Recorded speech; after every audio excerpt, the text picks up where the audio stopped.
Hello student, आप लोग कैसे हैं? आशा करते होंगे कि आप लोग मस्त होंगे, है ना, स्वस्थ होंगे और पढ़ाई लिखाई में व्यस्त होंगे। चलिए, आज हम लेकर आए हैं, टॉपिक है रैखिक समीकरण क्लास 10वां के लिए, जो चैप्टर नंबर आपका तीसरा है। क्या है बाबू? तीसरा है। तो आज आपको पढ़ना है रैखिक समीकरण। क्या पढ़ना है बाबू? रैखिक समीकरण पढ़ना है। तो यहाँ ध्यान दीजिएगा, जल्दी जल्दी से आप लोग शेयर कर दीजिए, ठीक है? जल्दी जल्दी से आप लोग वीडियो को शेयर कर दीजिए, लाइव में जुड़ जाइए जल्दी जल्दी से। चलिए, यहाँ ध्यान दीजिएगा, 4 की वाचिंग है बाबू, है ना? हेलो सर जी, हेलो सर जी, विक्रम। चलिए, बहुत अच्छा, खुशी यादव, विक्रम, हेलो सर जी।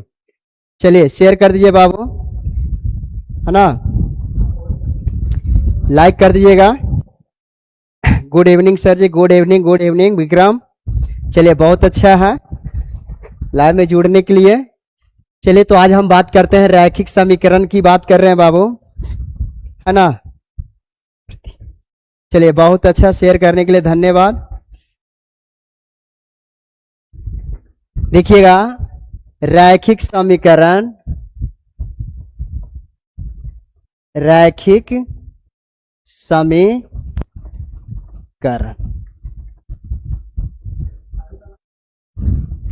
रैखिक समीकरण है बाबू, है ना?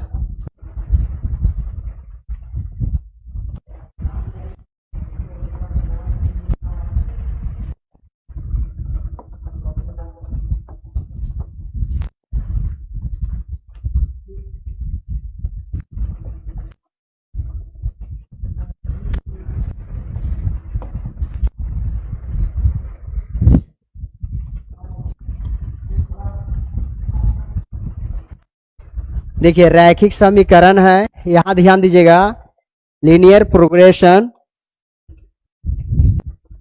LIN equation.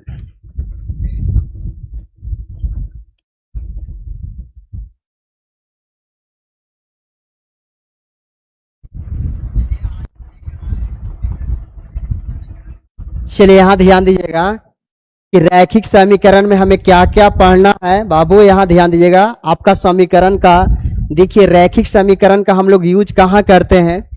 जब यहाँ पे देखिएगा, एक एग्जांपल आपको समझा रहे हैं। यदि मान लेते हैं कि 10 रुपया है, यहाँ 10 रुपया है बाबू, है ना, और इसको 2 आदमी में बांटना है। कितने व्यक्ति में? तो 2 व्यक्ति में बांटना है। जब 2 व्यक्ति में यदि बांटेंगे बाबू, तो ये कोई जरूरी नहीं है कि 5-5 रुपया ही भी दे सकते हैं, है ना? यहाँ पे आपको देखिएगा 4 या 6 भी दे सकते हैं। पहला आदमी को 4 रुपया देंगे, दूसरा आदमी के 6, पहला आदमी को 5 देंगे तो दूसरा आदमी के भी 5 दे सकते हैं। पहला आदमी के यदि 2 रुपया दिए तो दूसरा आदमी के देख लीजिएगा 8 रुपया दे सकते हैं। यदि पहला आदमी के 7 रुपया दिए तो दूसरा आदमी का आपको 3 रुपया दे सकते हैं। तो इस प्रकार से हम लोग इसको सलूशन करने के लिए हम लोग रैखिक समीकरण का प्रयोग करते हैं। किसका बाबू? रैखिक समीकरण का प्रयोग करते हैं, है ना? रैखिक समीकरण का प्रयोग करते हैं। अमरजीत, नवीस, चलिए यहां ध्यान दीजिएगा, रैखिक समीकरण का प्रयोग करते हैं। 10 की वाचिंग है बाबू। चलिए, क्या हाल है? चलिए सर, चैप्टर 2 खत्म हो गया। हाँ बाबू, चैप्टर नंबर 2 खत्म हो गया था बुआ आपका। उसमें देखिएगा बहुपद था, बहुपद में कुछ भागा बतलाए थे, उसके बाद में बहुपद का शून्यक निकालने के लिए बतलाए, शून्यक से बहुपद निकालने के लिए बतलाए थे। उसमें थोड़ा सा एक टॉपिक और आ गया है, जो आपका जो पहला एक्सरसाइज है ना, जो इस प्रकार से ग्राफ दिया हुआ रहता है, ये आपका बतलाइएगा कि कितने शून्यक है, इस प्रकार से है ना? तो ये आपको रह गया था। तो यहाँ ध्यान दीजिएगा, इसको हम सलूशन कर देंगे। देखिएगा, चलिए चलिए, बहुत अच्छा, यहां ध्यान दीजिएगा बुआ।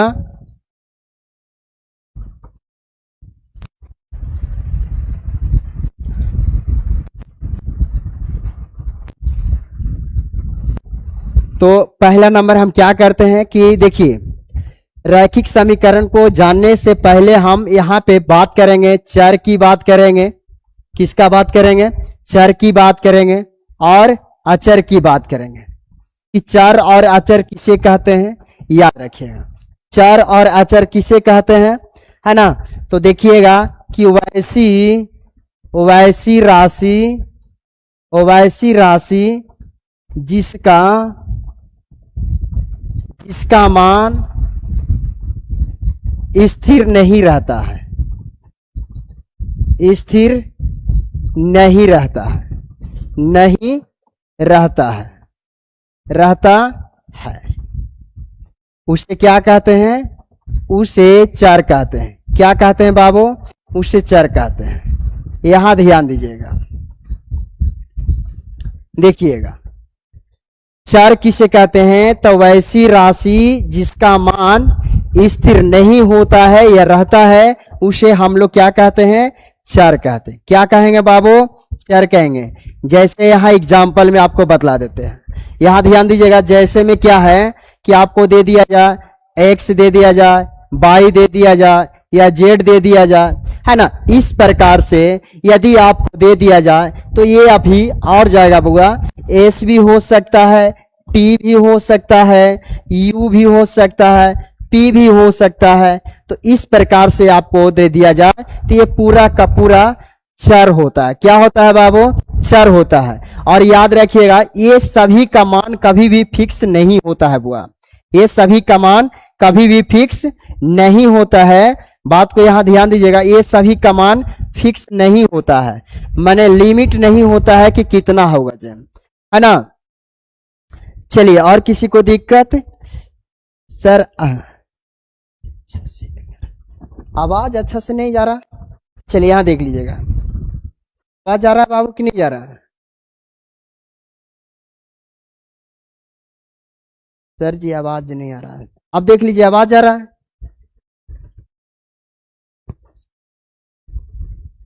आवाज जा रहा है बुआ, यस लिखिए, करके भेजिए कमेंट में जल्दी से, यस लिखिए।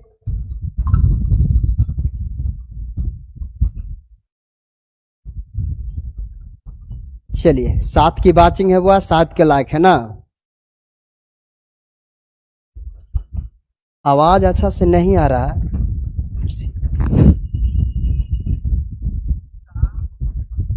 आवाज तो जा ही रहा है बाबू, कैसे कहा तो कि आवाज नहीं जा रहा है, क्लियर है ना सर जी।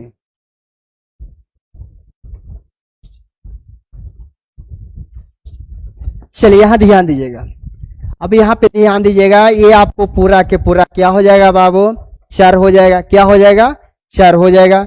इसी को हम लोग कहेंगे कि ये चर है। क्या है, चर है। क्यों, क्योंकि देखिएगा x का मान अगर निकालने के लिए रहता है बाबू, तो यहाँ देखिएगा कभी 1/2 आ जाता है, कभी यहाँ पे देखिएगा 5/3 आ जाएगा, कभी माइनस में 5 आ जाएगा, तो कभी माइनस में 2 आ जाएगा, या कभी प्लस में 2 आ जाएगा। और किसी को डॉट है तो बोलिए, है ना। तो ये सभी क्या हो जाएगा आपको, ये सभी आपको बाबू आपका क्या हो जाएगा, चर हो जाएगा। क्या हो जाएगा बुआ, चर हो जाएगा, समझे।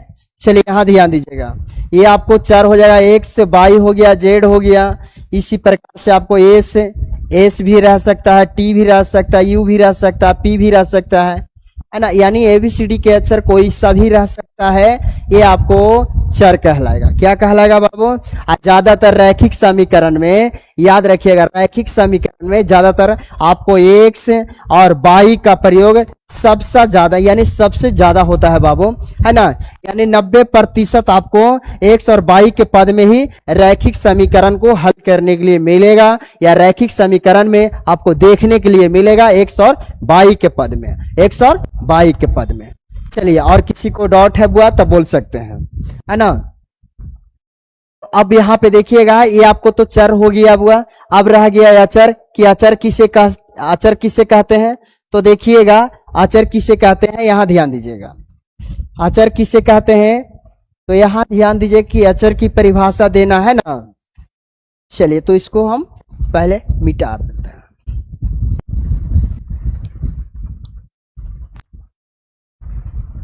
देखिए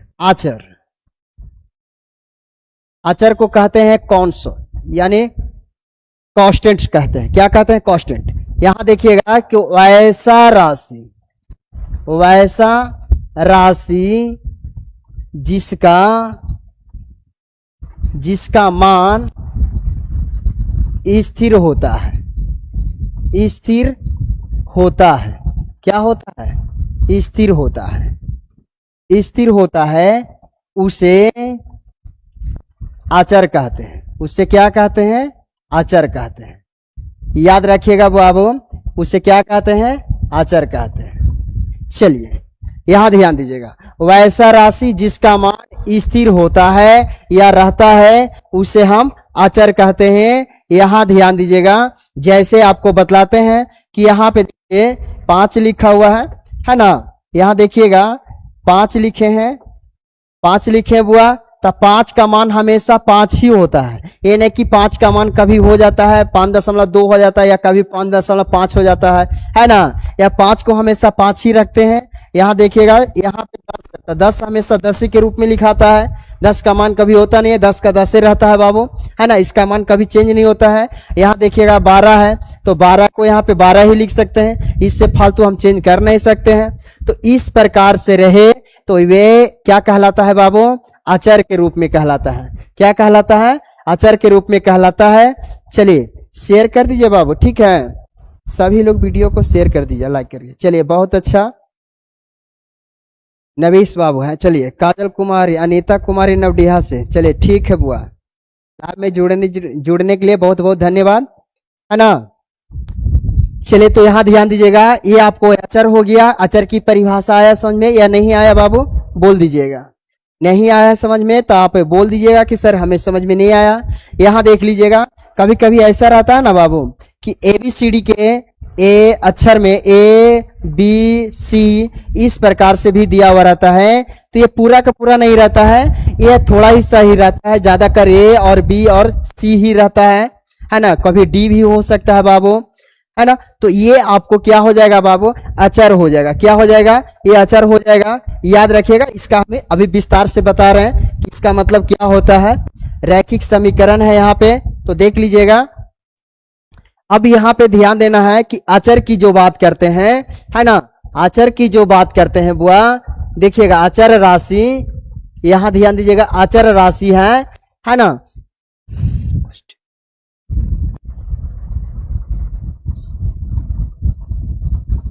यहाँ ध्यान दीजिएगा, कांस्टेंट। यहाँ देखिएगा अचर राशि है जो आपको 2 प्रकार के रहेगा। कितने प्रकार के? आपके 2 प्रकार के रहेगा। पहला है अस्वेच्छ, दूसरा आपको मिल जाएगा बाबू, दूसरा आपको मिल जाएगा निरपेक्ष। याद रखिएगा, दूसरा आपको क्या मिल जाएगा? निरपेक्ष। देखिए पहला आपको क्या मिल जाएगा, देखिएगा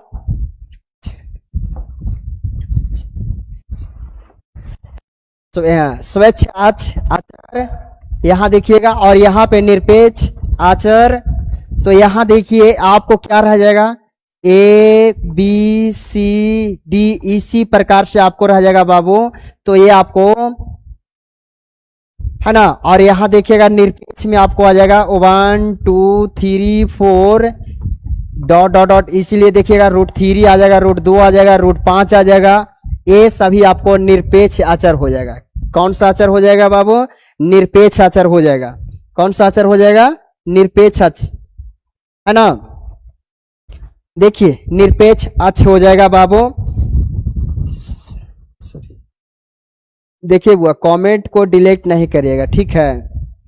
कमेंट को डिलीट नहीं करिएगा। तनुजा आ गए हैं जी, चलिए बहुत अच्छा बुआ। चलिए तो ये देखिएगा, ये आपको आ गया। तो ये आपको आचर राशि, यानी आचर राशि 2 प्रकार के होता है बाबू। एक आपको ABCD के अक्षर में लिखा हुआ रहेगा, एक आपको रहेगा निरपेक्ष आचर के रूप में, यानी 1 2 3 इस प्रकार से संख्या के रूप में लिखा हुआ रहेगा। कभी कभी यहाँ देख लीजिएगा √2 √5 √3 √7 इस प्रकार से दिया हुआ रहेगा, है ना। तो ये आपको आचर राशि के रूप में ही रहेगा बाबू। क्या चीज के रूप में रहेगा? आचर राशि के रूप में रहेगा। तो सबसे पहले आप देखिए यहाँ पे क्या कहलाता है, सुनिएगा। अब यहाँ पे तो आपको चर और अचर की राशि माने हम समझा दिए कि चर किसे कहते हैं।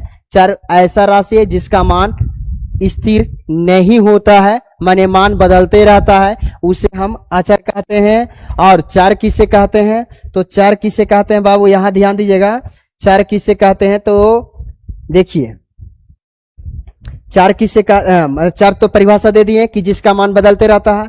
अचर की बात करते हैं, है ना, अचर की बात करते हैं ना, तो यहां ध्यान दीजिएगा, अचर की बात करते हैं, अचर की बात करते हैं, इसका मान फिक्स होता है। क्या होता है? फिक्स होता है। ठीक, ये कभी ऐसा नहीं होगा कि मैंने 4 को कभी कभी हम 5 भी लिख सकते हैं, नहीं। चलिए, तो इतना आपको हम बतला दिए। अब बात करते हैं आगे। अब अगला क्या है बाबू, सुनिएगा, आगे है रैखिक समीकरण। आगे क्या है? रैखिक समीकरण। समीकरण, यहां ध्यान दीजिएगा, रैखिक समीकरण। तो रैखिक समीकरण क्या है? तो सुनिएगा, इसका परिभाषा क्या होता है, कहता है लीनियर इक्वेशन।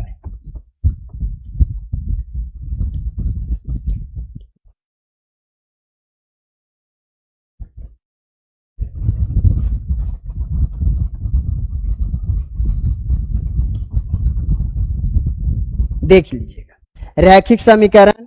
तो यहां देखिएगा कि पहला क्या है बाबू, पहला आपको है एक चर वाला रैखिक समीकरण।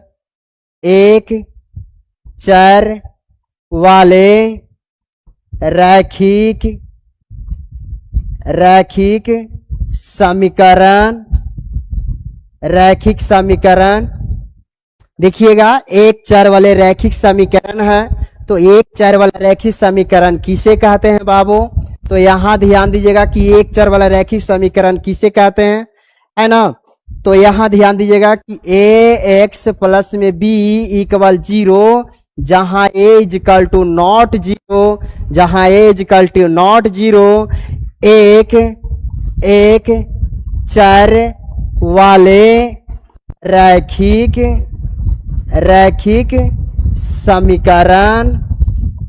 समीकरण कहते हैं या कहलाता है, कहलाता है।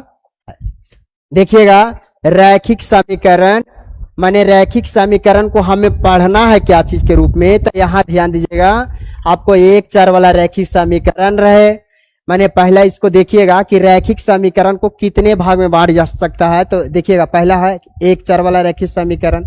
एक चर वाला रैखिक समीकरण किसे कहते हैं? तो यहां ध्यान दीजिएगा कि A X plus B equal 0, जहां ए इक्वल टू नॉट 0, जहां ए इक्वल टू नॉट 0 के रूप में रहे, है ना। और यहां देखिएगा कि जहां, यहां ध्यान दीजिएगा, जहां ए कॉमा बी, ए और बी आपका क्या हो जाएगा बुआ? आचर हो जाएगा। क्या हो जाएगा? आचर हो जाएगा, ठीक है ना। क्या हो जाएगा? आचर हो जाएगा, आचर। तथा यहां ध्यान दीजिएगा, तथा एक्स क्या हो जाएगा बउआ? एक्स आपका हो जाएगा छोटू चर हो जाएगा। क्या हो जाएगा? चर। यहां लिख दीजिएगा चर। चलिए, और किसी को दिक्कत है तो बोल सकते हैं, इसको से पता नहीं चलता है ना। देखिए, जहां ए कॉमा बी अचर है, क्या है बाबू? अचर राशि है, अचर राशि। तथा आपका एक्स हो जाएगा बुआ, चर हो जाएगा, चर राशि है। कौन राशि है? चर राशि है। और किसी को दिक्कत है? जैसे अब आपको यहाँ पे एग्जाम्पल के तौर पर देते हैं, अब आपको एग्जाम्पल के तौर पर देते हैं, तो यहाँ देखिएगा कि 5x प्लस में 3 दिया हुआ इक्वल 0। तो ये आपको क्या है छोटू? ए जो आपको है ना, ए आपको रह जाएगा, देखिएगा ए आपको रह जाएगा, जानते हो, ये आपको रैखिक समीकरण हो जाएगा। क्या हो जाएगा? रैखिक समीकरण। लेकिन कौन सा समीकरण है? तो यहां ध्यान देना कि कौन सा समीकरण है, तो एक चर वाला रैखिक समीकरण है। कितने चर वाला रैखिक समीकरण है? एक चर वाला। कैसे एक चर वाला रैखिक समीकरण है? तो यहां देखिएगा, ये पूरा समीकरण की बात कर रहे हैं ना, तो इसमें देखिएगा मात्र एक्स आया हुआ है। क्या आया हुआ है? एक्स आया हुआ है। यदि यहाँ पे आपको एक्स 5x प्लस में 3y इक्वल 0 दे दिया जाए, तो यह आपको दो चर वाला रैखिक समीकरण हो गया बुआ। कितने चर वाला रैखिक समीकरण हो गया? ये दो चर वाला रैखिक समीकरण है। यहां देखिएगा क्यों? क्योंकि यहाँ पे देखिएगा कि 5 में x आया हुआ है, पहला चर आया हुआ है। इसके बाद में यहाँ देखिएगा कि 3y में तो y आ गया तो दूसरा चर है, यानी दो चर वाला रैखिक समीकरण हो गया। और यहाँ क्या है, आपको यहाँ पे दे दिया जाए 3x प्लस में 3 दे दिया जाए इक्वल 0 दे दिया जाए बाबू। तो याद रखिएगा ये आपको एक चर वाला रैखिक समीकरण है। क्यों? क्योंकि यहाँ देखिएगा इस समीकरण में मात्र x आया हुआ है, x है, क्या है? x है, चर है ना। इसमें चर जो मात्र है x है, इसलिए एक चर वाला रैखिक समीकरण है। कितने चर वाला रैखिक समीकरण है? एक चर वाला रैखिक समीकरण है। चलिए तो इसको आप लोग इसको एग्जाम्पल में इसको नोट कर लीजिएगा। देखिए 5x माइनस में 3 इक्वल 0 पहला आपका, दूसरा दिए हैं कि 3x इक्वल यहाँ पे 5 दिया हुआ है। सर जी इसमें 0 नहीं दिए हैं, कोई बात नहीं है बाबू। यहाँ देखिएगा बराबर के चिन्ह है, बराबर के ऊपर टी भी संख्या लिखा हुआ है, क्या? माइनस यानी 5 लिखा हुआ। इसको हम ईपट ले आएंगे तो यहाँ देखिएगा 3x माइनस 5 इक्वल 0। क्या 0 आया कि नहीं आया बुआ? है ना, आया ना। तो देखिए ये आपका क्या हो जाएगा? रैखिक समीकरण हो जाएगा, वो भी में एक चर वाला रैखिक समीकरण हो जाएगा। कितने चर वाला रैखिक समीकरण हो जाएगा? एक चर वाला रैखिक समीकरण हो जाएगा। चलिए और किसी को डाउट है बुआ तो कमेंट में लिखिए कि सर जी हमें समझ में नहीं आया। हम अभी कमेंट देख लेते हैं। 8 की लाइक। चलिए गुड इवनिंग सर जी। विक्रम शंकर, हेलो गुरु जी।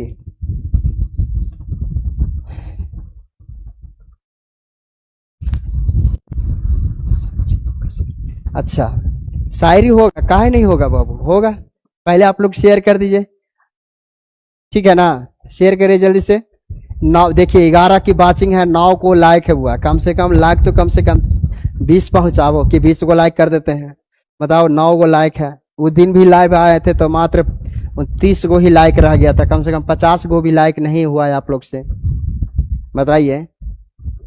अरे कम से कम आप लोग लाइक करते हैं ना, शेयर करते हैं तो हमें हौसला रहता है, हमें हौसला बनता है कि नहीं हमारा वीडियो अच्छा लग रहा, तभी तो लोगों के पास जा रहा है ना। ममता, हेलो सर जी। चलिए अब यहां ध्यान दीजिएगा बाबू, ये आपको था रैखिक समीकरण, है ना, वो भी में एक चर वाला रैखिक समीकरण। कितने चर वाला? एक चर वाला रैखिक समीकरण था। किसी को दिक्कत है बुआ तब बोल सकते हैं। अब यहां पे देखिएगा, अब अगला क्या है, इसको स्क्रीनशॉट ले लीजिए।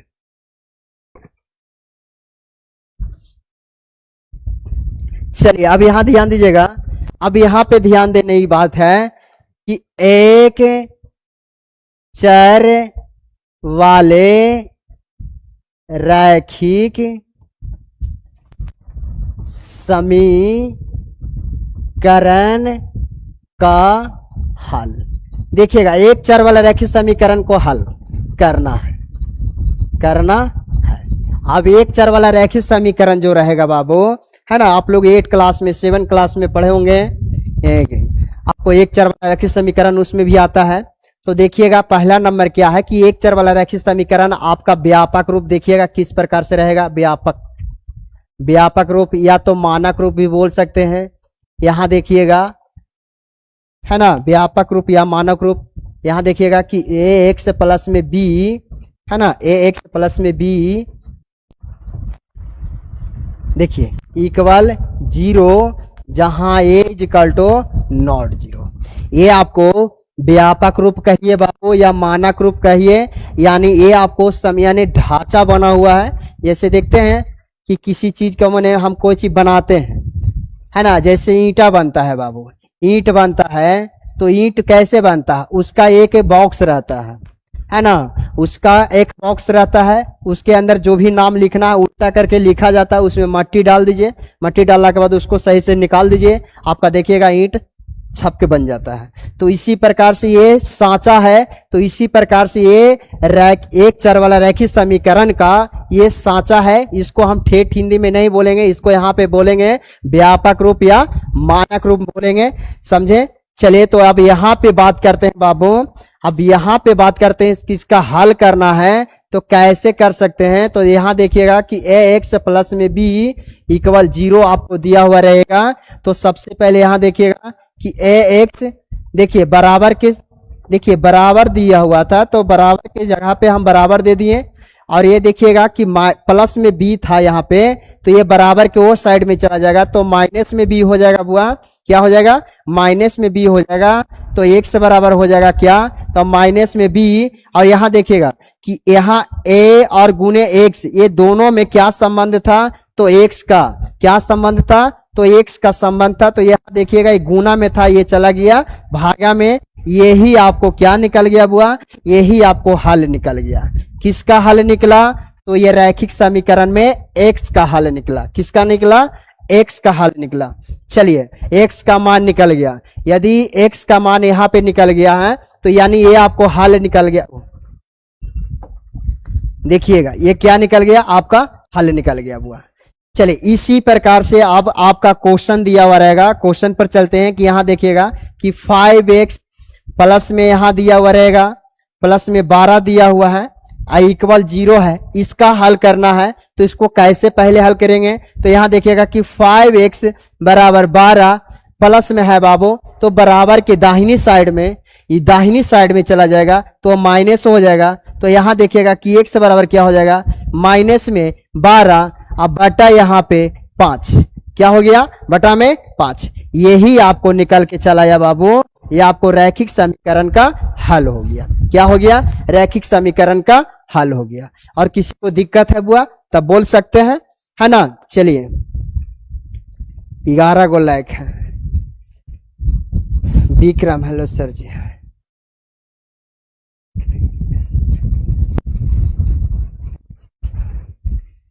चलिए यहां ध्यान दीजिएगा, है ना। चलिए अब देखिए क्या है।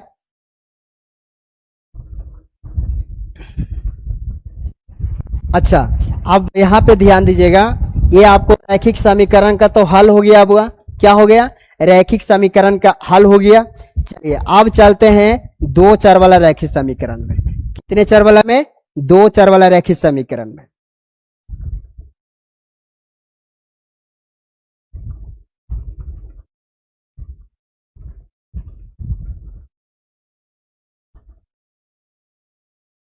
देखिए अब आपको पहला था बाबू कि एक चर वाला, तो एक चर वाला तो बता दिए। अब आपको रह गया दो चर वाला। तो यहां देखिएगा कि दो चर वाले रैखिक समीकरण, यानी दो चर वाला रैखिक समीकरण आपको दिया हुआ रहेगा तो उसको कैसे हल करना है तो सुनिएगा। यहां देख लीजिएगा इसका परिभाषा क्या होता है। तो यहां देखिएगा कि ए एक्स प्लस में बी वाई प्लस में सी इक्वल 0, जहां A equal to not 0, B equal to not 0, तथा देखिएगा तथा ए कॉमा बी और सी आचर के रूप में हो, उसे दो चर वाले रैखिक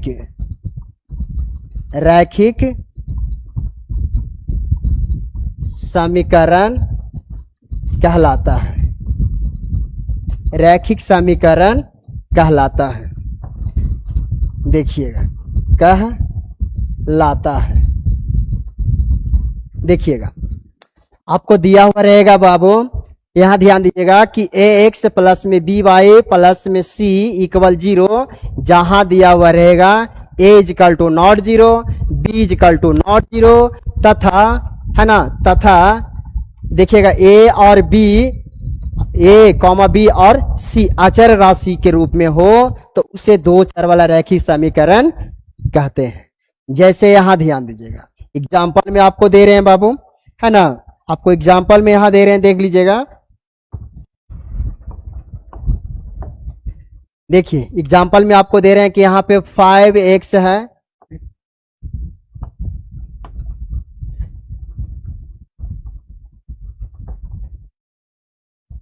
देखिए 5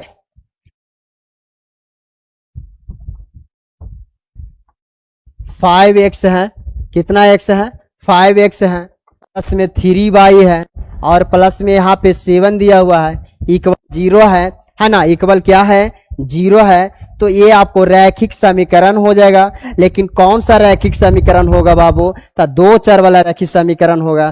कैसे दो चर वाला रैखिक समीकरण को हम पहचानेंगे कि कैसे दो चर वाला रैखिक समीकरण है, तो यहाँ देखिएगा कि 5 में, यहाँ देखिएगा क्या है कि 5 में जो दिया हुआ है बाबू, है ना, 5 के साथ में x आया हुआ है और 3 के साथ में, यानी 5 के साथ में तो x आया था, और यहाँ देखिएगा कि 3 के साथ में क्या आया हुआ है, y आया हुआ है। तो यहाँ पे एक चर है ना, एगो चर यहाँ है, एक चर यहाँ है, तो कितने चर इसमें आया हुआ है, तो इसमें 2 चर आया हुआ है। तो इसको हम कह सकते हैं कि 5x plus 3y plus 7 equal 0। तो ये आपको चर वाले रैखिक समीकरण है, रैखिक समीकरण है। ये आपको दो चर वाला रैखिक समीकरण हो गया। और किसी को दिक्कत है बुआ तो बोल सकते हैं, है ना, और किसी को दिक्कत है तो बोल सकते हैं। देखिए चलिए, और किसी को दिक्कत है नहीं, तो यहां ध्यान दीजिएगा, इसको स्क्रीनशॉट ले लीजिएगा। देखिए कि 5x माइनस में 3y माइनस में 7 इक्वल 0 दिया हुआ है। तो ये आपको दो चर वाला रैखिक समीकरण है। 5/3x माइनस में 1/2y प्लस यहाँ 3/2 दिया हुआ है इक्वल 0 दिया हुआ है। तो ये आपको कितने चर वाला रैखिक समीकरण है, तो ये आपको दो चर वाला रैखिक समीकरण है बाबू। ये भी आपको दो चर वाला रैखिक समीकरण है। एग्जाम्पल में इसको नोट कर लीजिएगा, है ना। चलिए जल्दी से इसको नोट कर लीजिए।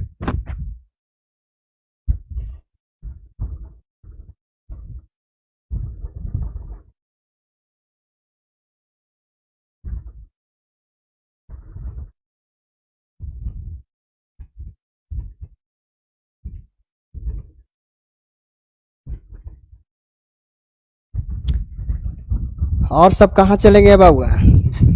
Good evening sir ji, good evening Tanuja. हाँ सर, चले बुआ। और समझ में आ रहा कि नहीं आ रहा समझ में?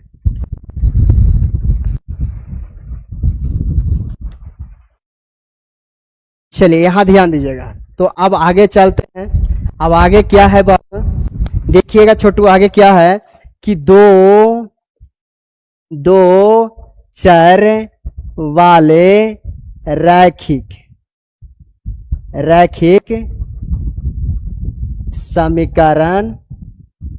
समीकरण का हल, दो चर वाला रैखिक समीकरण का हल। यहां ध्यान दीजिएगा एक बात और, यदि मान लेते हैं, यहां देखिएगा यहां पे हुआ कि आपको यहां दिया हुआ है कि ax प्लस में by प्लस में c इक्वल 0 दिया हुआ है, जहां a is equal to not 0 comma b equal 0 दिया हुआ है। अच्छा यहां देखिएगा कि ax प्लस में by प्लस में c इक्वल 0, जहां a is equal to not 0 b is equal to not 0, है ना। तो आप बता सकते हैं कि इसमें दो चर वाला रैखिक समीकरण कौन सा है, ऊपर वाला है या नीचे वाला है बाबू। तो ध्यान देने की बात यहां ध्यान दीजिएगा, यहां ध्यान देना है कि x के गुणांकतर, किसके गुणांकतर बाबू, x के गुणांकतर 0 नहीं आना चाहिए। अच्छा उसके बाद में y के गुणांकतर 0 नहीं आना चाहिए, है ना, y के गुणांकतर 0 नहीं आना चाहिए। बाकी इधर 0 हो जाए कोई दिक्कत की बात नहीं है। तो यहां देखिएगा दम, यहां कन्फर्म में लिखा हुआ है कि a is equal to not 0, माने a तर 0 नहीं होना चाहिए, है ना। और यहाँ देखिएगा b इक्वल 0, इसका मतलब है कि ये आपको जो दिया हुआ है ax प्लस में by प्लस में c, ऊपर वाला के लिए देखिएगा, ऊपर वाला के लिए देखिएगा इक्वल 0 है, तो a is equal to not 0 और b इक्वल 0, इसका मतलब है कि a तर 0 नहीं देना है और b तर 0 दे देना है ना। b तर क्या देना है, 0 देना है। तो यहाँ देखिएगा ax प्लस में ये 0 हो गया, प्लस में c इक्वल 0। ये आपको रैखिक समीकरण हुआ बाबू, यानी एक चर वाला रैखिक समीकरण हुआ। आप इतना करने से अच्छा है कि यहीं से पहचान सकते हैं कि बी के जगह पे जीरो नहीं होना चाहिए, तो ये आपको रैखिक समीकरण हो जाएगा। देखिएगा, एक चर वाला रैखिक समीकरण यहाँ दिया हुआ है, बी बराबर जीरो दिया हुआ है, तो एक चर वाला रैखिक समीकरण हो गया। कितने चर वाला? एक चर वाला। हालांकि दो चर में लिखा हुआ है, लेकिन यहाँ देखिएगा कि बी का मान जीरो है, बी का मान जीरो है, इसका मतलब एक चर वाला रैखिक समीकरण है। अब दूसरा में देखिएगा, दूसरा में क्या है कि A X plus B Y plus में सी, जहां इक्वल जीरो दिया हुआ, जहां A equal to not zero, B equal to not zero, है ना। यानी ए के मान पर जीरो नहीं होना चाहिए, बी के मान पर भी जीरो नहीं होना चाहिए, बाकी सी तर जीरो हो जाए चलेगा, उससे कोई दिक्कत की बात नहीं है। चलिए, तो अब यहां देखिएगा, ए आपको जो रह जाएगा बाबू, ए आपको हो जाएगा जे दो चर वाला रैखिक समीकरण हो जाएगा। कितने चर वाला रैखिक समीकरण? दो चर वाला रैखिक समीकरण हो जाएगा। अब देखिएगा, दो चर वाला रैखिक समीकरण को हल करना है, तो इसको हम कैसे कर सकते हैं, ध्यान दीजिएगा। चलिए, इसको आप कैसे कर सकते हैं, यहां ध्यान दीजिएगा बाबू, है ना। 8 को क्या है? Hello sir ji, good evening sir जी।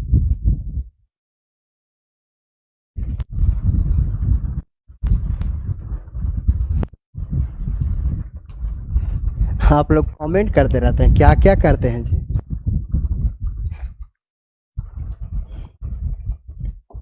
चलिए, तो यहां देखिएगा कि दो चर वाला रैखिक समीकरण को हल करना है। दो चर वाला रैखिक समीकरण को हल करना है बाबू, तो देखिए इसको कैसे कर सकते हैं। सबसे पहले यहां देखिएगा कि एक एग्जांपल लेते हैं आपको, कि दो चर वाला रैखिक समीकरण आपको दिया हुआ। देखिए, 2x प्लस में 5y, 2x में 2x plus 3y minus 5 equal 0 दिया हुआ है। इसको हल करना है बाबू, क्या करना है, इसको हल करना है ना। तो इसको हल करना है, तो कैसे हल करेंगे, तो यहां देखिएगा, सबसे पहले एक चर वाला रैखिक समीकरण, यानी दो चर वाला रैखिक समीकरण को आपको एक चर वाला रैखिक समीकरण को हल करके बतलाएं। अब यहां देखिएगा कि दो चर वाला रैखिक समीकरण को हल करना है, तो 2x प्लस में 3y माइनस में 5 इक्वल 0 दिया हुआ है। तो इसको हम क्या करेंगे, देखिए इन दोनों में से किसी को, पहला नंबर कि चर जो है उसको हम एक साइड में करते हैं, और आचर जो है, आचर है बाबू, है ना, आचर जो आपको दिया हुआ है उसको हम एक साइड में करते हैं। नहीं आया समझ में, यहां ध्यान दीजिएगा। 2x प्लस में 3y माइनस में 5 इक्वल 0। अब आपसे पूछेगा कि x का गुणांक कितना है, तो x का गुणांक जो है बाबू, है ना, x का गुणांक जो दिया हुआ है, यहां ध्यान दीजिएगा 2 है। y का गुणांक कितना है, तो y का गुणांक 3 है। आचर राशि कौन सा है बाबू, तो आचर राशि आपको माइनस में 5 दिया हुआ है, समझे, माइनस में 5 दिया हुआ है। तो हम क्या करेंगे कि जो जो चर था, ये देखिएगा, ये चर था, ये भी चर था, तो इसको हम एक साइड में रखें, और आचर वाला को एक साइड में हम ट्रांसफर कर दिए। किसी को दिक्कत है तब बोल सकते हैं। चलिए, यहां ध्यान दीजिएगा। अब यहां पे ध्यान देना है कि देखिए, यहां ध्यान देना है कि यहां 2x प्लस में 3y है इक्वल माइनस में 5। यहां देखिएगा, अब ये इन दोनों चर में से कोई एक चर को फिर एक साइड में भेजेंगे। तो यहां देखिएगा कि एगो के हम स्थिर रख दिए x को। अब यहां पे देखिएगा, ये आ जाएगा कितना बाबू, तो यहां प्लस में था ना, तो ये माइनस में था बाबू, तो ये प्लस में चल जाएगा, इसका मतलब 5। और यहाँ देखिएगा माइनस में 3y हो जाएगा, माइनस में कितना हो जाएगा, 3y, क्योंकि यहाँ देखिएगा 3y प्लस में था, तो ये बराबर के दाहिनी साइड में चला जाएगा, तो माइनस में चला जाएगा। यहाँ देखिएगा माइनस में 5 था, है ना, माइनस में 5 था, तो बराबर के दाहिनी साइड में गया हुआ, तो यहाँ देखिएगा प्लस में 5 हो गया, क्या हो गया, प्लस में 5 हो गया। अब यहाँ x बराबर क्या हो जाएगा कि माइनस में 5 3y, अब बटा यहाँ पे 2, बटा क्या हो जाएगा 2। अब यहाँ पे देखिएगा, ये भी आपका हल नहीं हुआ है बुआ, है ना, ये भी आपका क्या हुआ, हल नहीं हुआ। अब यहाँ पे देखिए, इसको क्या करते हैं, सबसे पहले यहाँ पे क्या करेंगे, यदि देखिएगा, सबसे पहले क्या करेंगे, यदि y बराबर 1 रखते हैं, तो यहां देख लीजिएगा कि x का मान कितना निकल जाएगा बाबू, तो 5 माइनस 3 गुने 1 है ना, अब बटा में कितना हो जाएगा 2। यहाँ देखिएगा कि x बराबर आपको आ जाएगा 5 माइनस यानी 5 माइनस 3/2। तो यहाँ देखिएगा x बराबर यानी x इक्वल, यहाँ देखिएगा तो यहाँ पे आ जाएगा 2/2 यानी 2/2 आ गया बाबू। तो यहाँ देखिएगा ये से कट गया, x का मान कितना आ गया 1। x का मान आपका कितना आ गया छोटू 1 आ गया है ना, x का मान कितना आ गया 1 आ गया। कब, ये अपना मन से लिए हैं, क्या लिए हैं अपना मन से लिए हैं। आप 0 भी ले सकते थे बाई के जगह पे, कोई दिक्कत की बात नहीं है। आप प्लस में ना लेके माइनस में भी ले सकते, कोई दिक्कत की बात नहीं है। याद रखिएगा, आपको ग्राफ जब पूछता है 5 नंबर के 2 चर वाला रेखीय समीकरण के, तो ऐसा ही हल करना पड़ेगा आपको। चलिए अभी तो पहला हल किए हुआ, कम से कम इसका 2 या 3 हल करना जरूरी है, कम से कम था 2 हल। कितने हल 2 हल। तो पहला हल दिए हैं बुआ है ना। इसके बाद यहाँ देखिएगा, इसके बाद यहाँ देखिएगा, इसके बाद देखिए अब इसके बाद में क्या करना है। यदि देखिए यदि यहाँ पे देख लीजिएगा, यदि यहाँ पे y बराबर, देखिए अपना मन से रख सकते, कुछ भी रखिए, कोई दिक्कत की बात नहीं है, कोई दिक्कत की बात नहीं है। देखिए माइनस में 1 रखें, कितना रखें बाबू माइनस में 1 रखें।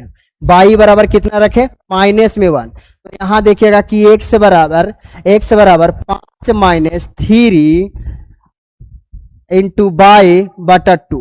अब यहाँ देखिएगा x बराबर यहाँ 5 माइनस 3, अब y के जगह पे बाबू माइनस में 1 रखना है। कितना रखना है माइनस में 1 रखना है, अब बटा में 2 दे देना है। अब यहाँ देखिएगा कि x बराबर यहाँ पे देखिए 5 आ गया, और माइनस माइनस क्या हो गया बुआ, यहाँ देखिएगा माइनस में 3 और माइनस में 1, माइनस माइनस कट जाएगा तो यानी प्लस हो जाएगा। तो प्लस में 5 आ गया, अति प्लस में 3 हो गया, अब बटा में 2। अब यहाँ देखिएगा कि x बराबर कितना हो जाएगा 5 3 8 अब बटा 2, यानी 4 दूनी के 8, यानी x का मान जो आ गया आपका बाबू कितना आ गया, x का मान आपको आ गया, जो आपको आ गया जानते हैं 4 आ गया। तो यहाँ देखिएगा हम यहाँ पे सारणी बना लेंगे। क्या बना लेंगे सारणी। अब यहाँ सारणी बनाना है तो यहाँ ध्यान दीजिएगा, सारणी बनाना है ना, तो ज्यादा के नहीं बनाना है, मात्र 2। यहाँ देख लीजिए ज्यादा छोटा हो गया, देखिए सारणी बनाना है, देख लीजिए इसमें x रखें, इसमें y रखें। याद रखिएगा पहला में देखिएगा यहाँ पे हल किए थे कि यदि पहला हल यहाँ पे किए थे बुआ, यहाँ ध्यान दीजिएगा, पहला यहाँ हल किए थे अपना मन से लिए थे। यदि y बराबर 1 लिए थे तो x का मान कितना आया था छोटू, तो x का मान आपको आ गया था 1 आ गया था। कितना आ गया था 1 आ गया था। फिर यहाँ देखिएगा यदि y बराबर माइनस में 1 रखते हैं, यदि y बराबर माइनस में 1 रखते हैं तो यहाँ देखिएगा x का मान आपको यहाँ पे देख लीजिए इतना आ गया था। x का मान कितना आ गया बाबू 4 आ गया, x का मान कितना आया 4 आ गया। चलिए तो ये आपको हो गया रैखिक समीकरण का हल, वो भी 2 चर वाला रैखिक समीकरण का हल हो गया। कितने चर वाला रैखिक समीकरण का 2 चर वाला रैखिक समीकरण का हल हो गया बुआ। इसी प्रकार से आपको अगला दिया हुआ रहेगा है ना। अब इसी प्रकार से आपको आगे दिया हुआ रहेगा, तो आपको इसी ढंग से बनाना है, समझे। चलिए एक समीकरण को और हल करते हैं। देखिए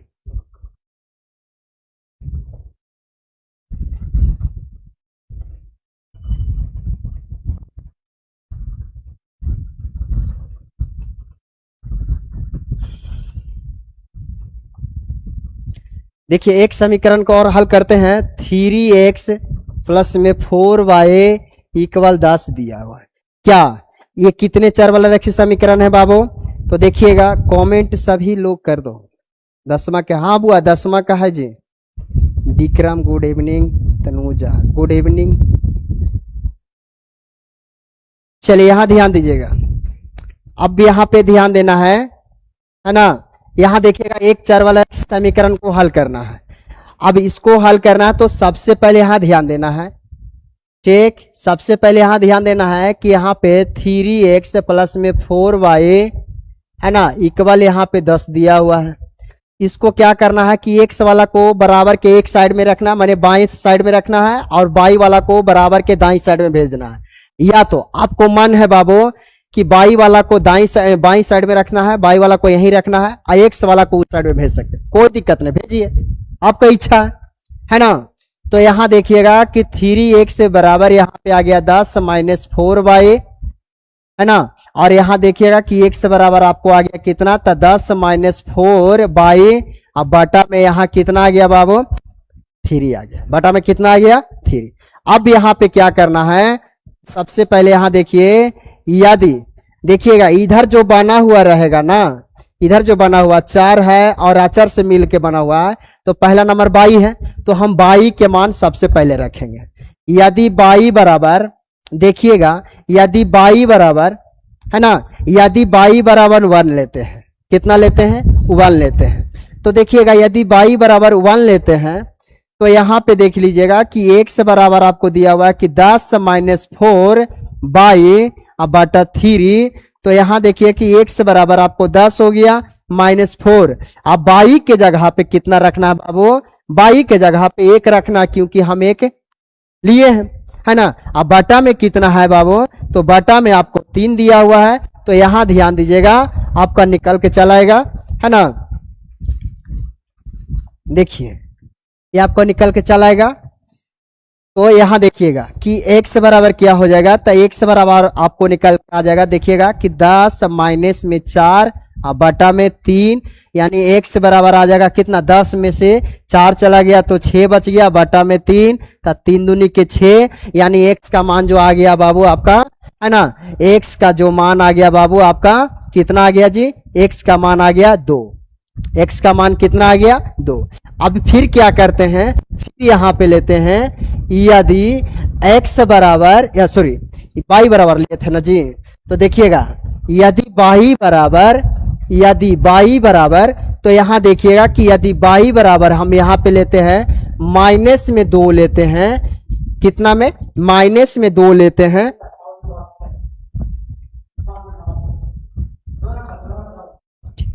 माइनस में देखिएगा माइनस में 2 लेते हैं, तो यहाँ ध्यान दीजिएगा कि यहाँ देखिएगा आपको जो दिया हुआ है यहाँ पे है ना कि x बराबर क्या दिया हुआ था, तो x बराबर दिया हुआ था 10 माइनस 3, अब y के जगह पे माइनस में 2 रख देते हैं, अब बटा में 3 रखते हैं बुआ। तो यहाँ ध्यान दीजिएगा कि 10 माइनस माइनस माइनस प्लस है ना, माइनस प्लस, और सॉरी यहाँ 4 था ना जी,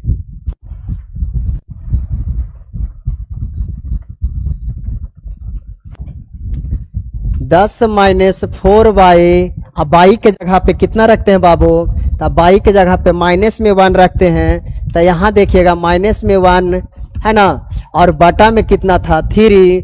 तो अब यहाँ पे ध्यान देना है, ये आपको आ जाएगा माइनस माइनस प्लस हो जाएगा, माइनस माइनस प्लस हो जाएगा, तो 4 दूनी के 8 हो जाएगा, बटा में कितना 3, तो यानी x बराबर आपको आ जाएगा 18 बटा 3, तो यानी x का मान कितना आ जाएगा बाबू, x का मान आपको आ जाएगा 6 आ गया। यहाँ ध्यान दीजिएगा, पहला यहाँ पे आया x का मान, दूसरा x का मान यहाँ पे आया। आप इसी प्रकार से 3 गो निकाल सकते हैं, हम यहाँ एक पहला निकालें, दूसरा निकालें, आप तीसरा भी निकाल सकते हैं। कैसे, तो यहाँ ध्यान दीजिएगा, यदि y बराबर है ना, यदि y बराबर यहाँ पे देखिएगा, यदि y बराबर यहाँ पे लेते हैं कितना, माइनस में 3 लेते हैं, या तो प्लस में 3 लेते हैं है ना, या कुछ भी रखिए, y बराबर 0 रख देते हैं, y बराबर कितना रखते हैं 0। तो यहाँ देखिएगा कि x बराबर क्या हो जाएगा 10 माइनस 4 गुने 0 बटा 3, तो यहाँ देख लीजिएगा x के मान आ जाएगा कितना, तो यहाँ 10 माइनस 0 बटा 3, तो x बराबर आ जाएगा 10 बटा 3। यही आपको देखिएगा कितना आ गया होगा, x का मान आपको आ गया 10/3 आया। कब? जब y के मान 0 रखें तो x का मान आ गया 10/3। यदि y के मान -2 रखें तो x के मान आ गया कितना? 6 आ गया। यदि y के मान 1 रखे प्लस में तो y का मान कितना आ गया? 2 आ गया। किसी को डाउट है बुआ तब बोल सकते हैं। ये आपका सलूशन करने का तरीका था, है ना। गुड इवनिंग सर जी। चलिए बहुत अच्छा, सभी लोग कमेंट करते रहिए बाबू। कितना 14 को लाइक हुआ है, 8 को की वाचिंग टाइम है बुआ। अगर किसी को डाउट है बुआ तब बोल सकते हैं, किसी को डाउट है तब बोल सकते हैं, है ना। तो यहां ध्यान देना है, ये आपको रैखिक समीकरण हो गया। चलिए तो अब आपको 10वां में जो पढ़ने का रहता है बाबू, है ना, 10वां में जो पढ़ने का रहता है, याद रखिएगा 2 चर वाला रैखिक, 2 चर वाले, है ना, रैखिक समीकरण। ये देखिएगा सिर्फ 2 चर वाला रैखिक समीकरण ही आपको पढ़ने के लिए मिलेगा 10वां में, है ना। और यहां ध्यान दीजिएगा, इसका और भी होता है, 3 चर वाला रैखिक समीकरण को भी हल करने के लिए रहता है, लेकिन 10वां में आपको ज्यादातर पूछेगा 2 चर वाला रैखिक समीकरण से। तो क्या याद रखिएगा, ये तो एक समीकरण दिया हुआ रहता था तो हम इस प्रकार से हल किए, लेकिन आपको 2 चर वाला रैखिक समीकरण दिया हुआ रहेगा, है ना। कितने चर वाला? 2 चर वाला, यानी 2 को समीकरण दिया हुआ रहेगा बाबू, समझे ना।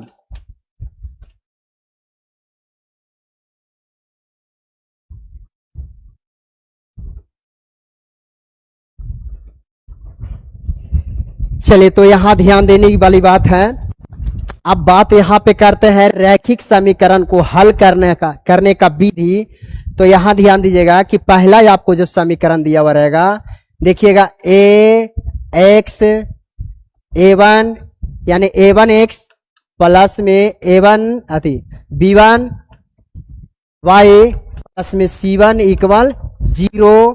यहां देखिएगा कि a2x प्लस में b2y प्लस में c2 इक्वल आपको 0। ये आपको इक्वेशन 1, इक्वेशन आपको 2 दिया हुआ रहेगा, माने समीकरण 1 और समीकरण 2 दिया हुआ रहेगा बाबू। जैसे एग्जांपल में आपको देते हैं 5x प्लस माइनस में 3y प्लस में 7 इक्वल 0। फिर यहाँ आपको दिया हुआ रहेगा 3x माइनस में 2y प्लस में 4 दिया हुआ है इक्वल 0। तो यहाँ देखिएगा ये आपको पहला समीकरण हो जाएगा, ये आपको ये आपको पहला हो जाएगा ना, ये आपको पहला हो जाएगा। तो ये आपको दूसरा हो जाएगा, ये क्या हो जाएगा? दूसरा। यदि आप इसको दूसरा मानते हैं तो इसको पहला मान लीजिए, कोई दिक्कत की बात नहीं है, समझे। ये पहला आपको हो गया, यानी ऊपर वाला पहला समीकरण, नीचे वाला दूसरा समीकरण हो गया। यही ज्यादातर याद रखना है ना। तो अब यहाँ पे ध्यान देना है कि ये समीकरण को हल कितने विधि से किया जाता है। तो सबसे पहले हल के लिए क्या करते हैं, इसमें जो हल होता है ना बाबू, याद रखिएगा, जो हल होता है, देखिएगा समीकरण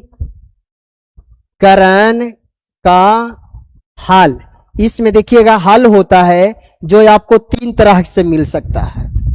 क्या क्या मिलेगा? तो आपको 3 तरह से मिल सकता है। क्या? तो देखिएगा अद्वितीय हल, द्वितीय हल हो सकता है। ये दो गो समीकरण यदि दिया हुआ रहेगा तो इसको हल पूछेगा तो आपको हो सकता है कभी अद्वितीय हल हो सकता है। इसका मतलब है कि केवल मात्र, देखिएगा केवल एक हल माने अद्वितीय हल का मतलब केवल एक हल। इसके बाद में यहां देखिएगा, इसके बाद में आपको दिया हुआ रहेगा अनेक हल। क्या हल? अनेक हल का मतलब यानी x का मान y का मान कोई लिमिट नहीं है। जैसे अभी हम निकाल रहे थे कि x का मान यदि y का मान 1 रखे थे तो x का मान कुछ ना कुछ आया था, उसी प्रकार से जितना निकालिएगा इसमें 2, 4, 5, 10 निकालिए, कोई दिक्कत की बात नहीं है। जब 2 समीकरण दिया हुआ रहेगा बाबू, इसका हल करेंगे तो या तो x का मान 1 आवेगा, कुछ भी आवे 1 आवेगा, और यहाँ पे देखिएगा बाई के मान भी एक आवे, कुछ भी आवे, है ना, बटा में आ जाए या पूर्णांक में आ जाए या माने भिन्न के रूप में आ जाए या तो ऐसा ही आ जाए पूर्ण संख्या के रूप में या प्राकृतिक संख्या के रूप में आ जाए, तो हम कह सकते हैं अद्वितीय हल है। कौन सा हल होगा? अद्वितीय हल, केवल एक हल। तो यहाँ देखिएगा, यहाँ पे देख लीजिएगा क्या है, अनेक हल। कुछ कुछ ऐसे समीकरण आपको दिया हुआ रहेगा जो अनेक हल है, माने एक्स का मान और वाई के मान कोई लिमिट नहीं है कि कितना आ सकता है। इसके बाद यहाँ पे देखिएगा आपको तीसरा पॉइंट में है कि कोई हल नहीं, कोई हल नहीं, कोई हल नहीं होगा, कोई हल नहीं होगा। यहां ध्यान दीजिएगा, कोई हल नहीं हो सकता है। ये आपको समीकरण के हल, माने समीकरण को हल करते करते ना ये 3 गो मैटर में से कोई एक मैटर भी आ सकता है, कोई एक मैटर भी आ सकता है। तो यहाँ देखिएगा इसके लगी क्या फार्मूला है, तो इसको लगी फार्मूला है बुआ अद्वितीय हल के लिए a1 बटा a2 इक्वल नॉट b1 बटा b2। यदि इस प्रकार से रह जाए बाबू, है ना, हल को पहले हम जांच करेंगे कि हल है या नहीं है। तो यहाँ देखिएगा अद्वितीय हल के लिए a1 बटा a2 इक्वल नॉट b1 बटा b2। अच्छा, यानी एक हल के लिए क्या होता है, a1 बटा a2, a1 बटा a2, यहाँ ध्यान दीजिएगा a1 बटा a2 इक्वल b1 बटा b2 इक्वल c1 बटा c2। ये आपको दिया हुआ रहेगा बाबू। तो ये आपको अनेक हल हो सकता है। कितने हल हो सकता है? अनेक हल हो सकता है। कोई हल ना रहेगा तो a1 बटा a2 इक्वल b1 बटा b2 इक्वल नॉट c1 बटा c2। ये आपको अद्वितीय हल के अनेक हल यानी कोई हल ना होने के शर्त आ गया। ये क्या आ गया बुआ? ये आपको शर्त आ गया। अगर क्वेश्चन आ जाए, है ना, हो सकता है कोई ऐसा समीकरण आ जाए जिसको हम हल करते करते थक गए लेकिन हल नहीं हुआ, लास्ट में हमें गुरु जी के पास जाना पड़ गया, है ना, तो वो भी गुरु जी हमें थोड़ा सा बुड़बक बना सकते हैं कि बतलाओ ऐसा कैसे करता है जी कि वो हल नहीं हो पाता है। तो सबसे पहले हम क्या करेंगे, समीकरण को जांच करेंगे कि एक हल है, अद्वितीय हल है या अनेक हल है या कोई हल नहीं है। तो याद रखिएगा ये इसको जांच करने के लिए तो ये आपको फार्मूला दिया गया है। ये क्या है? फार्मूला दिया गया है। कोई भी समीकरण को बनाने से पहले आप जांच करिएगा कि अद्वितीय हल है या अनेक हल है या कोई हल नहीं है। तो कैसे जांच करेंगे? a1 बटा a2 इक्वल नॉट b1 बटा b2 अनेक अद्वितीय हल के लिए यानी केवल एक हल के लिए। उसके बाद अनेक हल के लिए क्या होगा?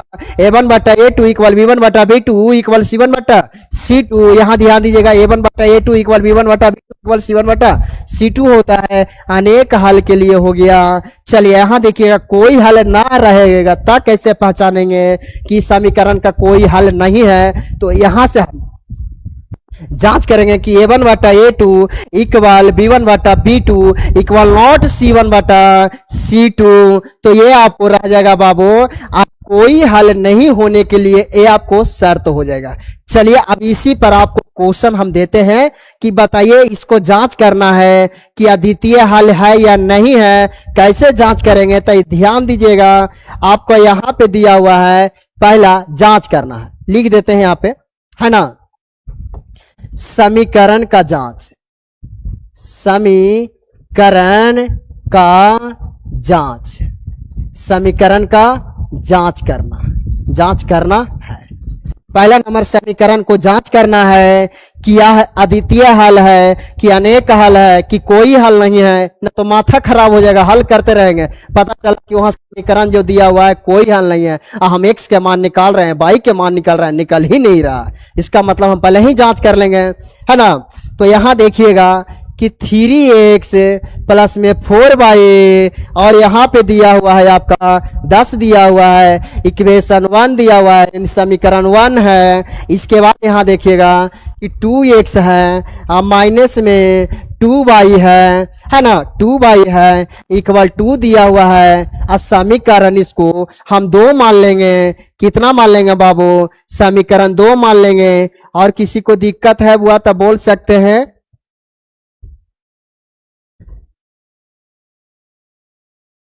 ठीक है, जाइए, कोई दिक्कत की बात नहीं है। चलिए यहां ध्यान दीजिएगा, ये आप देखिएगा, जब 5 नंबर के आपको आलेख यानी ग्राफ के क्वेश्चन आएगा बोर्ड के एग्जाम में ना, तो पहला नंबर जांच कर लीजिएगा कि प्रतिच्छेदी है कि समानांतर है कि संपाती है। या तो वो तो ग्राफ में हो गया प्रतिच्छेदी समानांतर संपाती, हल में पूछेगा बुआ तो हल में अद्वितीय हल है, अनेक हल है कि कोई हल नहीं है, तो जांच पहले करना है। पहला नंबर यहां ध्यान दीजिएगा, हम पहला समीकरण से चलेंगे तो देखिएगा ए वन क्या है, तो x का गुणांक, यहां ध्यान दीजिएगा, यहां ध्यान देना है कि x का गुणांक, तो x का गुणांक जो आपको हो गया बुआ, ये आपको x हो गया, सॉरी A1 हो गया, क्या हो गया, A1 हो गया। A1 की जगह पे कितना लिखा हुआ समीकरण 1 में देखना है, 2 में नहीं देखना है, समीकरण 1 में देखना है x के गुणांक में कितना है, तो 3 है ना। इसके बाद y का गुणांक देखना है, तब y के गुणांक को कहते हैं B2, क्या B2, अरे किसी को नाम ले लीजिए B2, है ना। तो यहां ध्यान दीजिएगा, ये आपको हो जाएगा, और यहां देखिएगा कि आपको अचर राशि कौन हो जाएगा, तो अचर राशि को हम लोग C कहते हैं, यानी सॉरी समीकरण 1 में हो गया बुआ। यहाँ पे देखिएगा 1 है तो 1 लेना है, यहाँ पे B2 नहीं लेना है, B1 लेना है। कितना लेना है बाबू, B1 लेना है, B1। यहाँ देखिएगा C1 लेना है, तो यहाँ पे देखिएगा ये आपको आ गया 10, समीकरण 1 में चल रहे हैं। अब बात कर देंगे यहाँ पे, है ना, कहां पे, समीकरण 2 में, तो आपको इतना लिखने की कोई आवश्यकता नहीं है, मात्र A1 B1 और C1 लिख दीजिए, चल जाएगा। ये आपको समझाने के लिए हम लिखे हैं छोटू, है ना। चलिए यहां देख लीजिएगा, A2 कौन है, तो समीकरण 2 में देखना है, समीकरण 2 में देखना है, तो समीकरण 2 में देखना है x के गुणांक में, तो x के गुणांक में कितना है, तो 2। इसके बाद में B2 देखना है, तो B2 में देखना है y के गुणांक में, तो y के गुणांक में माइनस में 2 दिया हुआ है। और इसके बाद में समीकरण ये 2 में देखना कि C अचर राशि कौन है, तो C2 कौन है, तो यहाँ पे 2। अब हम क्या करेंगे, इसको हम लिखेंगे A1 बाटा A2 इक्वल B1 बाटा B2 इक्वल C1 बाटा C2। अब A1 के मान कितना है बाबू, A1 के मान 3 है, A2 के मान कितना है, 2 दिया हुआ है, इक्वल B1 के मान कितना है, तो B1 के मान यहां से देख लीजिएगा 4 है, और यहां देखिएगा B2 के मान कितना है, तो B2 के मान माइनस में 2 है। और यहां ध्यान दीजिएगा कि C1 के मान कितना है, तो C1 के मान 10 है, और यहां देखिएगा C2 के मान कितना है, 2, तो यहाँ आ गया 3 बटा 2 इक्वल, यहाँ देखिएगा 2 दूनी 4 कट जाएगा, माइनस में 2।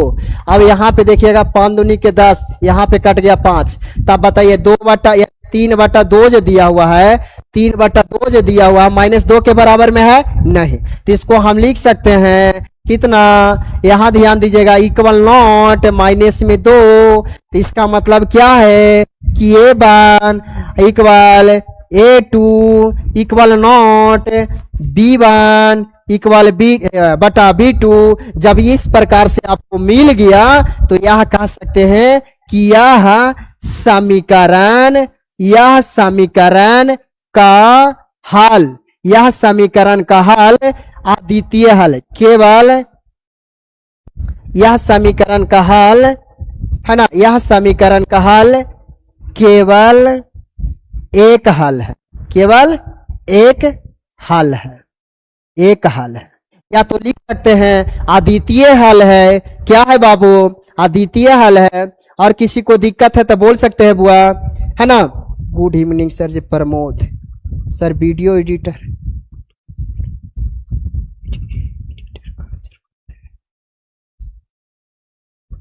प्रमोद कुमार कहां से बोल रहे हैं बुआ।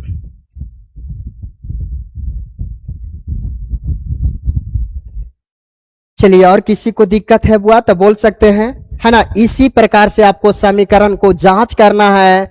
पहला नंबर हम हल करने से पहले याद रखिएगा माथा पेची नहीं करना है। सबसे पहले याद रखिएगा कि समीकरण को हल करना है तो पहले नंबर हम जांच कर लेंगे।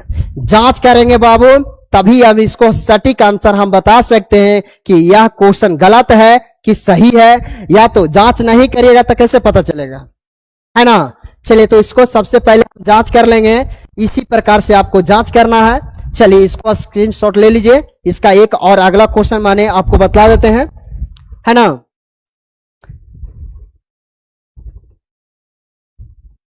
चलिए अब यहां पे ध्यान दीजिएगा, अब यहाँ पे क्वेश्चन क्या है, अब अगला देते हैं आपको जांच करने के लिए, है ना।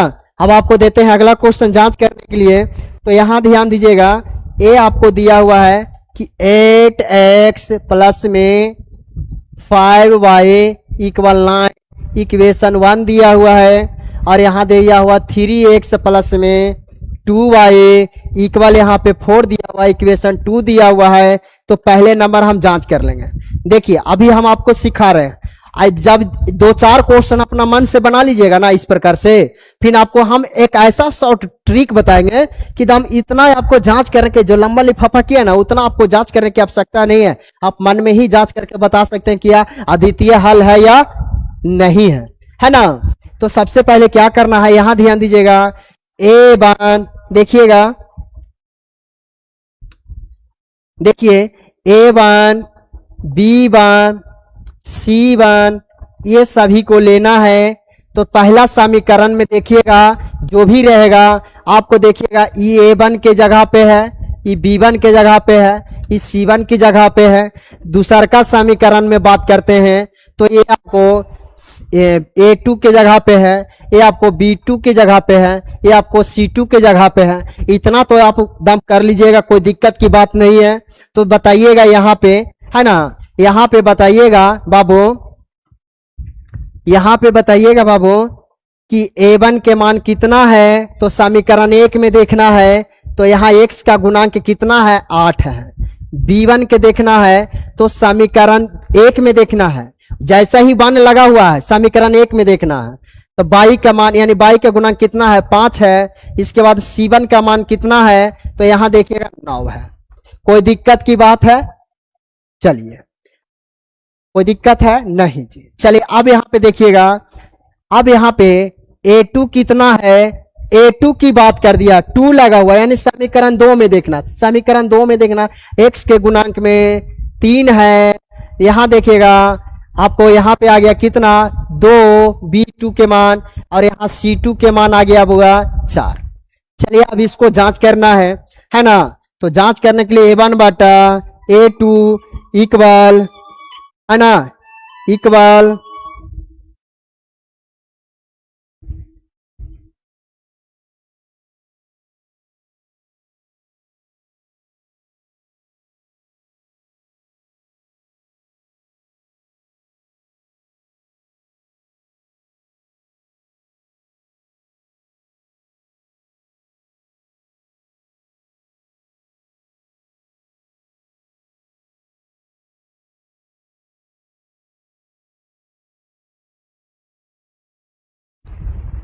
चलिए यहां ध्यान दीजिएगा। तो यहाँ पे देखिएगा क्या हो जाएगा बाबू, है ना, यहाँ पे ध्यान देना है कि यहाँ आपको फिर यहाँ पे देखिएगा कि B1 बटा B2 इक्वल C1 बटा C2। समझे, ये इसलिए बता रहे हैं बाबू कि ये समीकरण को जांच कर दीजिएगा ना, तो आप कंफर्म दाम बता सकते हैं कि x का मान निकलेगा या नहीं निकलेगा, है ना। अब x का मान 1 गो निकलेगा या 2 गो निकलेगा, 10 गो निकलेगा, कितना निकलेगा या नहीं निकल सकता है। चलिए तो यहां ध्यान दीजिएगा, आपको यहाँ पे दिया हुआ है, देखिएगा A1 का मान कितना है, तो A1 का मान 8 है। और यहाँ देखिएगा A2 के मान कितना है, तो 3 है। इसके बाद यहाँ देखिएगा B1 का मान कितना है, तो B1 के मान 5 है। और यहाँ देखिएगा B2 के मान कितना है बाबू, तो B2 का मान आपको 2 रह गया। और यहाँ देखिएगा C1 का मान कितना है, 9, और C2 का मान 4। अब यहाँ पे देखिएगा ये तीनों में से देखिएगा पहला नंबर, यही दोनों में से देखिए दोनों बराबर है।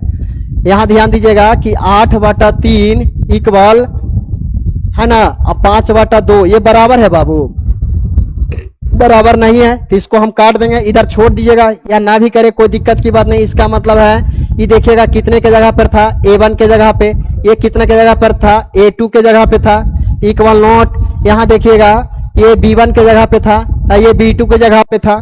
चलिए तो ये आपको आ गया, तो हम कह सकते हैं कि यह समीकरण यह समीकरण का हल अद्वितीय हल होगा। अद्वितीय हल है ना, अद्वितीय हल है।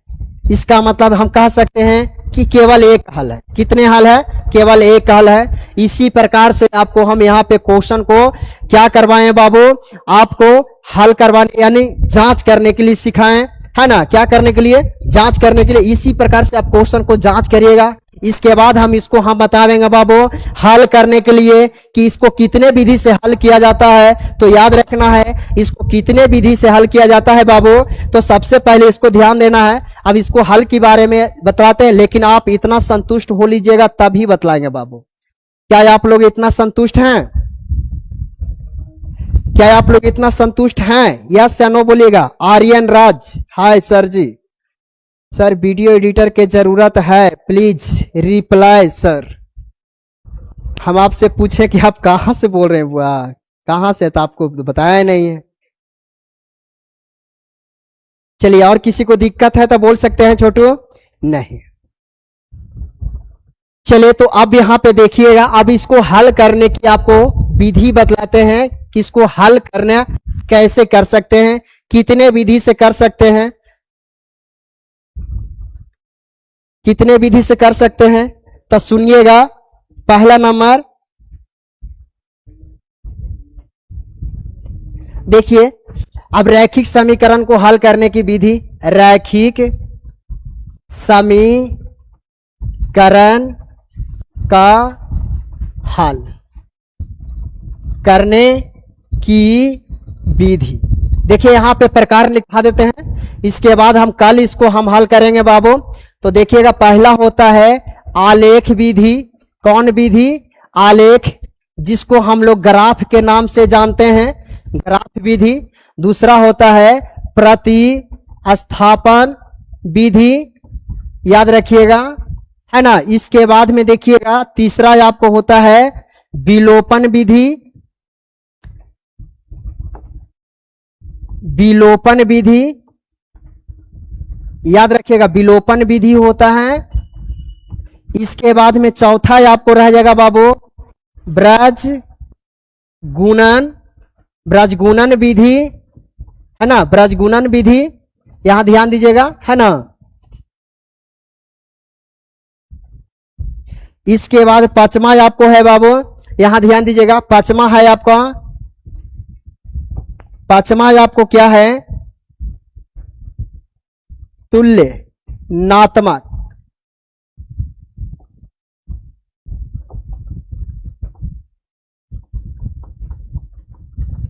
तुल्यनात्मक विधि होता है बाबू, याद रखिएगा। ये 5 विधि से बाबू हम लोग ग्राफ को हल करने के लिए जानेंगे, लेकिन याद रखिएगा आज नहीं बताएंगे, आज नहीं, क्योंकि अगला अब समय हो गया है नेक्स्ट सर को आने के लिए। अब